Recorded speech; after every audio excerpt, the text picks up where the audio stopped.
नमस्कार, सुस्वागतम, वेलकम, अभिनंदन। दोस्तों, आज के इस वीडियो में हम बात करने वाले हैं पाप मोचनी एकादशी पर करें इस व्रत कथा का पाठ, मिलेगी सभी पापों से मुक्ति। जी हाँ दोस्तों, पाप मोचनी एकादशी का व्रत रखा जा रहा है। आज के दिन भगवान विष्णु की पूजा करने से वे जल्दी ही प्रसन्न होते हैं और सभी पापों से मुक्ति मिलती है। जानिए किस व्रत कथा का पाठ करना होगा शुभ। हिंदू पंचांग के अनुसार चैत्र मास के कृष्ण पक्ष में पड़ने वाली एकादशी को पाप मोचनी एकादशी के नाम से जाना जाता है। इस एकादशी का व्रत आज रखा जा रहा है। एकादशी का विशेष महत्व है। इस दिन भगवान विष्णु की विधि विधान से पूजा करने से सभी तरह की परेशानियों से छुटकारा मिलता है। इसके साथ ही श्री हरि की कृपा हमेशा बनी रहती है। मान्यताओं के अनुसार पाप मोचनी एकादशी के दिन व्रत रखने से व्यक्ति को सभी पापों से मुक्ति मिल जाती है। इसी के साथ ही जीवन में आ रही उतार चढ़ाव से भी छुटकारा मिलता है। आज के दिन भगवान विष्णु की विधि विधान से पूजा करने के साथ पाप मोचनी एकादशी व्रत कथा का पाठ करना काफी शुभ होता है।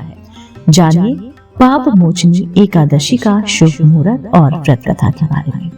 कथा के अनुसार भगवान कृष्ण ने स्वयं अर्जुन को पाप मोचनी एकादशी व्रत के महत्व के बारे में बताया था।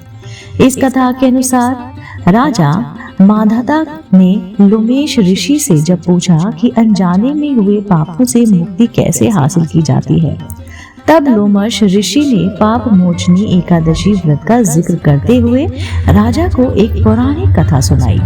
कथा के अनुसार एक बार च्वन ऋषि के पुत्र मेधावी वन में तपस्या कर रहे थे। उस समय मंजू घोषा नाम की अप्सरा वहां से गुजर रही थी। तभी उस अप्सरा की नजर मेधावी पर पड़ी और वह मेधावी पर मोहित हो गई। इसके बाद अप्सरा ने मेधावी को अपनी ओर आकर्षित करने के लिए ढेरों जतन किए। मंजू घोषा को ऐसा करते देख कामदेव भी उसकी मदद करने के लिए आ गए। इसके बाद मेधावी मंजू घोषा की ओर आकर्षित हो गए और वे भगवान शिव की तपस्या करना ही भूल गए। समय बीतने के बाद मेधावी को जब अपनी गलती का एहसास हुआ तो उन्होंने मंजू घोषा को दोषी मानते हुए उन्हें पिशाचिनी होने का श्राप दे दिया, जिससे अप्सरा बेहद दुखी हुई। अप्सरा ने तुरंत अपनी गलती की क्षमा मांगी। अप्सरा की क्षमा याचना सुनकर मेधावी ने मंजू घोषा को चैत्र मास पाप मोचनी एकादशी के बारे में बताया। मंजू घोषा ने मेधावी के कहे अनुसार विधि पूर्वक पाप मोचनी एकादशी का व्रत किया।